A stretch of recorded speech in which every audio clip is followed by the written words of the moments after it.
Okay बच्चे, last time we have done reading comprehension, answer the following questions and up to this, and today we will discuss imagery. What is imagery? The use of vivid or figurative language to represent objects, actions or ideas. In other words, imagery is a picture created by the mind. ठीक है? Types of imagery are, there are 5 types of imagery, each corresponding to one of our senses: sight, sound, touch, smell, taste. ठीक है, आपको पता है हमारी 5 senses हैं.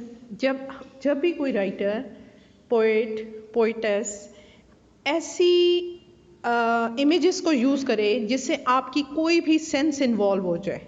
ठीक है, फॉर एग्जाम्पल जब इस पोइम में द पोइटेस ने क्या किया, उसने आपकी जो थी विंड, उसको कंपैरिजन कर दिया, उसको पर्सोनिफाई कर दिया. उसने क्या कहा कि ये जो है वो like a monster it is destroying everything. ठीक है, तो लाइक अ मॉन्स्टर जो है वो मॉन्स्टर का उसने हमें इमेज दे दिया. मॉन्स्टर वहाँ पे सचमुच तो नहीं था ना. मॉन्स्टर कहाँ क्या था, वो विंड को मॉन्स्टर की इमेज दे दिया. तो अब जब वो ये पोइम जब हम पढ़ते हैं तो हमारे माइंड में एक इमेज सा बन जाता है, पिक्चर सी बन जाती है.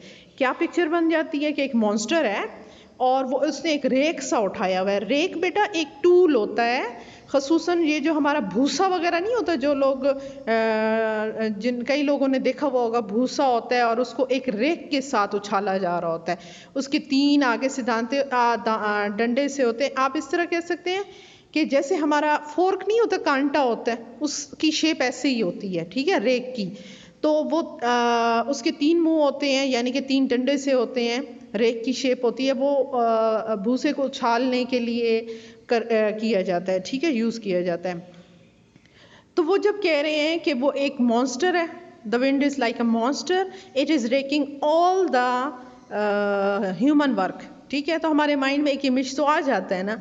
अब ये बताएं, ये इस इमेज में हमारी कौन सी सेंस यूज़ हो रही है? विजुअल सेंस यूज़ हो रही है, स्मेल की यूज़ हो रही है, या ऑडिटरी यूज़ हो रही है यानी कि सुनने की हो रही है, टच की हो रही है, टेस्ट की हो रही है? आप बताएं कौन सा इमेज यूज़ हो रहा है? ऑफ कोर्स विजुअल हो रहा है. ठीक है, क्योंकि हमारे माइंड में एक पिक्चर सी बन रही है कि एक मॉन्स्टर है और वो तबाही फैला रहा है और सारी चीज़ों को बराबर कर रहा है. ठीक है, ज़मीन को बराबर कर रहा है, यानी कि इसका ज़मीन को बराबर करने का क्या मतलब है? जितनी भी कंस्ट्रक्शन हुई हुई है उसको तबाह करके और हर चीज़ गिरा रहा है. ठीक है, तो this is a visual image. तो इसी तरह कई पोइट्स, ये जो इमेजरी होती है पोइट्स बहुत ज़्यादा यूज़ करते हैं. किड्स ने बहुत ज़्यादा यूज़ की, उसने टच की भी यूज़ की. और किड्स को तो सबसे ज़्यादा सेंसुअस पोइट कहा जाता है, जिससे सबसे ज़्यादा सेंसेस को यूज़ किया है. उसमें उसकी पोइम्स में आपको स्मेल की भी यानी कि इमेजरी मिलती है, साथ में टच की भी मिलती है, टेस्ट की भी मिलती है, विजुअल भी होती है, ऑडिटरी भी होती है. ठीक है, तो बहरहाल ये सारी चीज़ें हैं. आप उन्होंने क्वेश्चन आपसे ये किया है कि which imagery has the poet use in this poem, give example. उन्होंने क्या इस पोइम में राइटर ने कौन सी इमेजरी यूज़ की है? अब इमेजरी को तो हम डिस्कस कर चुके हैं और मैं आपको थोड़ा बहुत आइडिया भी दे चुकी हूँ. तो in this point the poetess has compared wind with monster of destruction. She has also called the bright blue skies. जब देखें ब्राइट कहा, ब्लू कहा, ब्लू कलर हमारे माइंड में आ गया. ब्राइट से भी हमारे माइंड में एक पिक्चर सी बन गई. ठीक है, ब्लू से भी बन गई. तो ये भी उसने विजुअल यहाँ पे वो यूज़ की अपनी इमेजेस. तो she has also called the bright blue skies and all we hear gentle whispers. अब जो जेंटल विस्पर्स हैं, यहाँ पे हियरिंग की उसने सेंस को यूज़ कर लिया. तो उसने ये विजुअल एंड ऑडिटरी यानी कि साउंड की उसने इमेजेस को यहाँ पे यूज़ किया.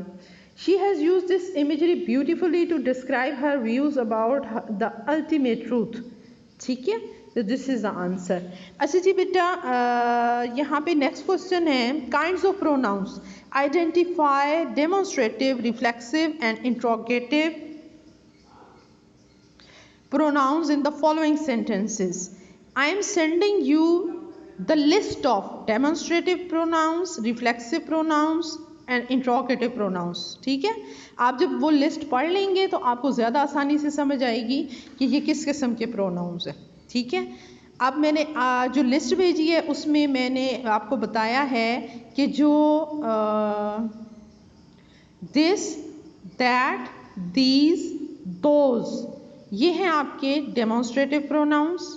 डेमोन्स्ट्रेट कर रहे हैं ना कि वो एक लड़का है, वो एक किताब है, ये एक चिड़िया है, तो ये, और these and those are the plural. तो ये बेटा क्या है, ये आपके डेमोन्स्ट्रेटिव प्रोनाउंस हैं. रिफ्लेक्सिव प्रोनाउंस कौन से होते हैं, जिसमें माई सेल्फ आ जाए. फॉर एग्जांपल जितने भी प्रोनाउंस हैं उनके साथ आप जब सेल्फ लगा लेते हैं या सेल्फ्स लगा लेते हैं तो वो क्या बन जाते हैं, रिफ्लेक्सिव प्रोनाउंस बन जाते हैं. ठीक है, फॉर एग्जांपल आई का क्या बनेगा, माई सेल्फ्स बनेगा. वी का आर सेल्फ्स बनेगा. यू का योर सेल्फ बनेगा. अगर यू प्लूरल है तो योर सेल्फ्स बनेगा. ही का हिम सेल्फ बनेगा. शी का हर सेल्फ. इट का इट सेल्फ. दे का देम सेल्फ्स. ठीक है, तो ये आपके हो गए कौन से, रिफ्लेक्सिव प्रोनाउंस. अच्छा, इंट्रोगेटिव प्रोनाउंस कौन से होते हैं, वो जो क्वेश्चन पूछते हैं. इसकी लिस्ट भी मैंने आपको भेज दी है. हु है, व्हाट है, हुम है, तो विच है, ये सारे आपके इंट्रोगेटिव प्रोनाउंस हैं. तो आप वो लिस्ट देखेंगे और इसको आसानी से आप बता सकते हैं कि what is the answer. Hand me that hammer. That क्या है बेटा, ऑफ कोर्स हमने पढ़ा कि डेमोन्स्ट्रेटिव प्रोनाउन है. I saw myself in the mirror. Myself क्या है, रिफ्लेक्सिव प्रोनाउन है. Who is there, interrogative pronoun. He himself will be our new friend. तो himself is reflexive pronoun. Is this your teacher's book. यहाँ पे this क्या है, demonstrative pronoun. Which is your pen. Which क्या है, interrogative pronoun. ठीक है. अच्छा जी, next question is present and past participles used as adjectives. Sometimes हम क्या करते हैं, आईएनजी लगा लेते हैं और उसको हम क्या करते हैं, यूज़ करते हैं एज प्रेजेंट पार्टिसिपल. ठीक है, और एक हमारा होता है थर्ड जो होती है हमारी फॉर्म ऑफ द वर्ब, उसको हम एज एडजेक्टिव्स भी यूज़ करते हैं. ठीक है, यहाँ पे जी है पेज नंबर 96 बी पार्ट, ये है. ठीक है, the movie was really blank. Interested या interesting. Interesting. The movie was really interesting. Second is I thought it was good lecture but I wasn't very interested. ठीक है. Our town is so boring. There is nothing to do here. Are you already bored with that game? Have you heard her laugh? It's so annoying. I am really annoyed with one of my co-workers. The city was damaged during the storm. The information was quite damaging to his reputation. This treatment is really great. It makes me feel so relaxed. I didn't like that movie. I thought it was too depressing. ठीक है. अच्छा जी, now come to the next bit of phrases. Gerund किसको कहते हैं, gerund phrase. Gerund कहते हैं जब हम first form of the verb के साथ आईएनजी लगा लेते हैं और उसको हम एज नाउन यूज़ करते हैं. First form of the verb के साथ जब हम आईएनजी ऐड कर देते हैं लेकिन यूज़ उसको हम एज नाउन करते हैं तो this is called gerund.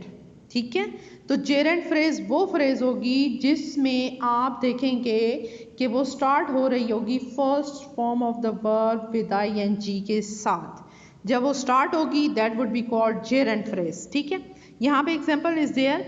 The gerund phrase includes the gerund and the object of the gerund और any modifier related to the gerund. In the following example the gerund is bold and the gerund phrase is underlined. ठीक है. The student gathered signatures for increasing the hours of the library. ठीक है, यहाँ पे increasing the hours जो है this is gerund phrase. अब आप देखेंगे हमें कैसे पता चलेगा कि this is gerund phrase. हमें ऐसे पता चलेगा क्योंकि जब first form of the verb with ing आ रही होगी और साथ में उसका ऑब्जेक्ट, इंक्रीजिंग का ऑब्जेक्ट क्या है, द आवर्स, ये पूरी जेरेंड फ्रेज है, ठीक है। इन्फिनेटिव किसको कहते हैं, इन्फिनेटिव तो क्लास 5 में भी हमने आपको पढ़ाए थे। 2 plus first form of the verb is called infinitive, 2 plus first form of the form is called infinitive, remember this, ठीक है। The infinitives phrase includes the infinitives and the object of the infinitives of any modifier or any modifiers related to the infinitive. In the following example, the infinitive is bold and the infinitive phrase is underlined. ठीक है, infinitive phrase किससे शुरू होगी, 2 plus first form of the verb और साथ में उसका या तो modifier होगा या तो उस verb का object होगा, ठीक है। Every cricket team has a captain to direct the other players, ठीक है। यहाँ पे to direct the other players is your infinitive phrase। infinitive की पहचान क्या है, 2 plus first form। gerund की पहचान क्या है, first form of the verb with ing, ठीक है, ये आपकी gerund हो गया।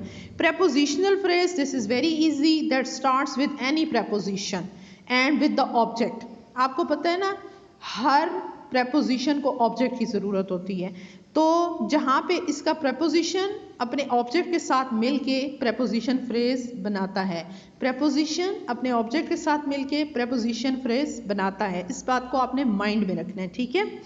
The preposition phrase includes the preposition and the object of the preposition और any modifiers related to the prepositions, ठीक है, या तो उसका मॉडिफायर होगा या उसका ऑब्जेक्ट होगा। In the following example the preposition is bold and the prepositional phrase is underlined. Samra could hear her sister snoring across the room, across the room। अब across क्या है, preposition है, the room is the object of this preposition, so across the room is prepositional phrase। Now identify gerund phrases, infinitive phrases and prepositional phrases in the following sentences। First one is Maria fell over the cat। ये क्या है जी, infinitive है, gerund है, prepositional phrase है। Of course underlined phrase जो है वो किससे स्टार्ट हो रही है, ओवर से स्टार्ट हो रही है, एंड ओवर क्या है, this is preposition, so this is prepositional phrase. The strikers held the meeting to discuss the terms of employers. यहाँ पे क्या हो रहा है, underlined phrase starts with to plus first form, to discuss, 2 plus first form, to discuss the terms of employers। तो आप देख रहे हैं कि ये फ्रेज स्टार्ट हो रही है 2 plus first form of the verb से, तो ये हमने क्या कहा था, 2 plus first form of the verb क्या है, इन्फिनेटिव्स हैं, तो ये जनाबे अली इन्फिनेटिव्स हैं, ये इन्फिनेटिव फ्रेज है। After learning the parts of speech the class begin studying punctuation. अब लर्निंग क्या था, मैंने आपको बताया था कि first form of the verb with ing जो होगा वो जेरेंड होगा, ठीक है, वो क्या होगा, जेरेंड होगा। जब ये जेरेंड से फ्रेज शुरू हो रही है तो दिस इज जेरेंड फ्रेज, ठीक है।